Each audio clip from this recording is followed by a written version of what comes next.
శ్రీగురుభ్యో నమః. హరి ఓం. జాతవేదసే సునవామ సోమమర్రాతీయతో నిదహతి వేదః సనఃపరుషతి దుర్గాని విశ్వానావేవ సింధుంత్రితాదగ్నిః తామగ్నివర్ణం తపసా జ్వలంతీం వైరోచనీం కర్మఫలేషు జుష్టాం దుర్గాం దేవీగుం శరణమహం ప్రపద్యే. శుతరశితరశే నమః. జగదాంబికా పాదార్పణమస్తు. ధనుసు రాశి వారికి నవంబర్లో ఏ విధమైన ఫలితాలు గోచరిస్తున్నాయి? ఆర్థిక సమస్య పరిష్కారం అయ్యేటువంటి అవకాశం ఉందా లేదా? ఆరోగ్యపరమైనటువంటి సమస్యలు ఏమన్నా ఎదుర్కొంటున్నారా? లేకపోతే ఈ నవంబర్ నెలలో ఉద్యోగ స్థిరత్వం అనేటువంటిది ఏర్పడుతుందా లేదా? అదేవిధంగా నీ తాత ముత్తాతల నుంచి లభించేటువంటి ఆస్తి కానీ ఆకస్మికమైనటువంటి ధనం కానీ మిమ్మల్ని భరించే అవకాశం ఉందో లేదో, ఇటువంటి విషయాలన్నింటినీ కూడా మనం ఒకసారి పరిశీలన చేద్దాం. ముందుగా ధనుసు రాశి వారు మూలా నక్షత్ర 4 పాదాల వారు, అదేవిధంగా పూర్వాషాఢ 4 పాదాల వారు, ఇక ఉత్తరాషాఢ 1వ పాదం వారు ధనుసు రాశిలోకి ఇచ్చేస్తారు. ఈ నెలలో ధనుసు రాశి వారి లక్షణాలు ఏ విధంగా ఉంటాయి అనేటి మనం ఒకసారి పరిశీలన చేద్దాం. ధనుసు రాశి వారు తరచుగా తన ఆలోచన ధోరణిని మార్చేసుకోవడం, బి అనేటువంటి 2 ధోరణులతో ఉండడం, ఇది కాకపోతే అది, అది కాకపోతే ఇది అనేటువంటి ఒక ఎదుటి వ్యక్తిని భ్రమపరిచేటువంటి అవకాశాలతో తన అనుకున్న పనిని నిర్వర్తించుకోవడం, అనుకున్నది సాధించడం కోసం ఎంతవరకైనా ఏదన్నా చేయడానికి ఈ నవంబర్ నెలలో ధనుసు రాశి వారు ఎంతవరకైనా చేస్తుంటారు. ఇక ఇటువంటి వారితో నవంబర్ నెలలో మనం కలిసి ఉండడం వల్ల ఏ సమస్యని ఏ విధంగా పరిష్కరించాలి, ఏ ఆలోచనతో ఒక సమస్యను మనం చూడాలి, ఏ కోణాల్లో మనం ఈ సమస్యను చూడగలుగుతాం అనేటువంటి విషయం ఈ ధనుసు రాశి వారితో స్నేహం చేయడం వల్ల నవంబర్ నెలలో మనం తెలుసుకుంటూ ఉంటాం. ధనుసు రాశి వారికి ఈ నెలలో ఆర్థికంగా స్థిరమైనటువంటి ఒక స్ట్రాటజీని ప్లాన్ చేయడం, ఒక అప్పు ఏదైతే ఉంటుందో దాన్ని 98% పూర్తి చేసేయడం, ఈ నెలలో నేను అప్పులేమీ లేకుండా పూర్తిగా అప్పుల మీద కాన్సన్ట్రేషన్ పెట్టి ప్రశాంతమైన జీవితాన్ని ఏర్పరచుకుందామనేటువంటి ఆలోచనలోకి రావడం, అదేవిధంగా ఆచరించడం, ఈ నెలాఖరు అయ్యేసరికి 78% మీ అప్పులను క్లియర్ చేయడం, ఇదే టార్గెట్గా మీరు పనిచేయడం అనేటువంటి జరుగుతుంది. ఇన్ని రోజులు మెంటల్ టెన్షన్ తీసుకున్నాను, నాకు ఈ మానసిక ఒత్తిడి వద్దు, నాకు ప్రశాంతంగా ఉండాలి, ఏదన్నా చేసినా సరే బల్క్గా ఒక చోట అప్పు తెచ్చి చిన్న చిన్న అప్పులన్నీ కూడా క్లియర్ చేసి ప్రశాంతంగా ఉంటాను అనేటువంటి నిర్ణయం నవంబర్ నెలలో ధనుసు రాశి వారు 12వ తారీఖు నుంచి తీసుకుంటుంటారు. ఇక సినీ, సంగీత, సాహిత్య, కళా పరిశ్రమల్లో ఎవరైతే ఉంటారో వారికి ఒక అవకాశం వచ్చినట్టే వచ్చి చేజారిపోయేటువంటి అవకాశం లభిస్తుంది. సరేలే, మనల్ని పిలిచారు, ఎందుకో వద్దన్నారు, ఇంకొంచెం మనం కష్టపడితే అయిపోతుందిలే అనేటువంటి ధోరణి ఏర్పడుతుంటుంది. ఇక ధనుసు రాశిలో ఉన్నటువంటి వారు విద్యార్థులకు జ్ఞాపక శక్తి తగ్గడం, దీనివల్ల కాన్సన్ట్రేషన్ తగ్గి ఓవర్ కాన్ఫిడెన్స్లోకి వెళ్ళినటువంటి మీరు, అయ్యో నేను ఏదో అనుకున్నాను, ఇక్కడ ఏదో జరుగుతుంది అనేటువంటి ఒక నిర్ణయానికి వచ్చి మీ స్థితిని మళ్ళా మార్చుకునేటువంటి అవకాశం ఏర్పడుతుంది. ఇక ధనుసు రాశిలో ఉన్నటువంటి వారు వ్యాపారాలు ప్రారంభం చేద్దాం అనుకుంటే కనుక కేవలం పరోక్షంగా మాత్రమే చేయండి.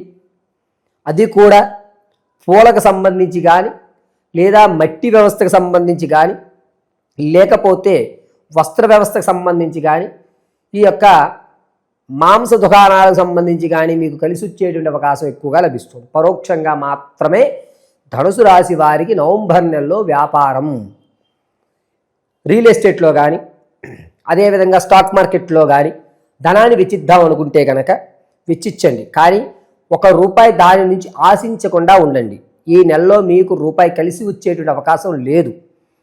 ఏదో పెట్టుబడి పెట్టాం, వదిలేయండి, అలా తర్వాత చూసుకుందాం, అలా అయినప్పుడు చూద్దాం అనేటువంటి ధోరణితో మాత్రమే మీరు స్టాక్ మార్కెట్లో ఇన్వెస్ట్మెంట్ చేయండి.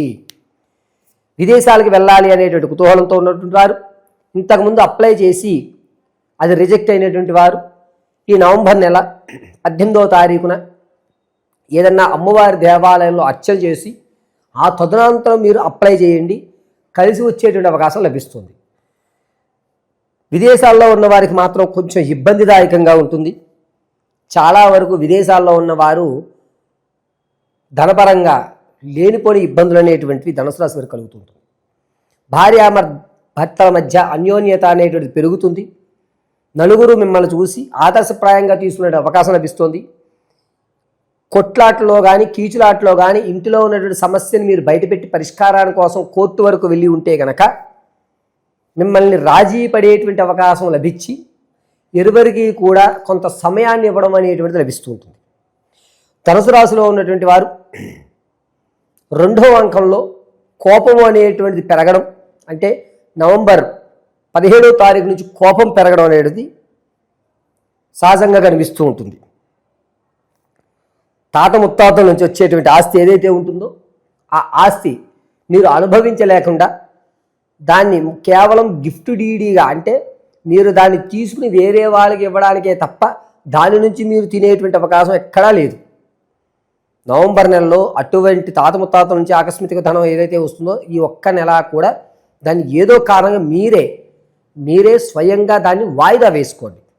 ఒకవేళ ఈ నెలలో మీరు వాయిదా వేయలేకపోతే కనుక దాని నుంచి వచ్చేటువంటి ఒక చిన్న లిటికేషను మీరు అనుభవించకుండా వేరే వాళ్ళు అనుభవించడానికి కారణం అవుతుంది.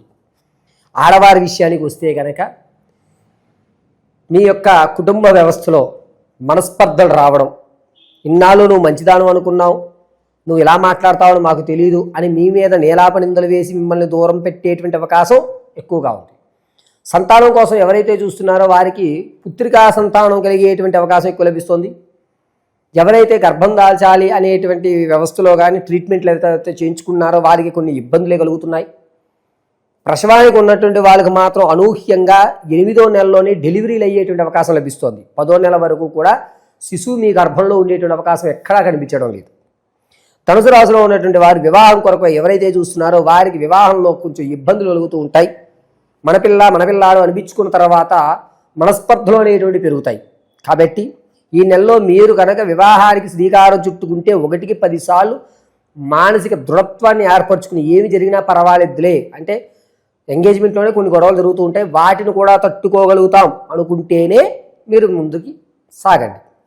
ఇక స్థిరమైనటువంటి ఆస్తి కానీ చరాస్తి కానీ విలువైనటువంటి బంగారు వెండి ఆభరణాల విషయంలో మీకు ఎక్కడ ఏ ఇబ్బంది కలగదు. శత్రువు మాత్రం మిమ్మల్ని వంచేటువంటి అవకాశం, అంటే బ్లాక్మెయిల్ చేసేటువంటి అవకాశమే తప్ప ఎట్టి పరిస్థితుల్లోనూ ఆర్థికమైనటువంటి విషయాలు మీకు బయటికి వెళ్ళే అవకాశం ఎక్కడా లేదు. ఇక ఆరోగ్య విషయానికి వస్తే గొంతు దగ్గర నుంచి ప్రారంభం చేసుకుని ఈ దవడలో ఉన్నటువంటి పళ్ళ దగ్గర నుంచి ఈ దవడ వరకు కూడా వ్యవస్థలో కొంచెం ఇబ్బందులు కలుగుతున్నాయి.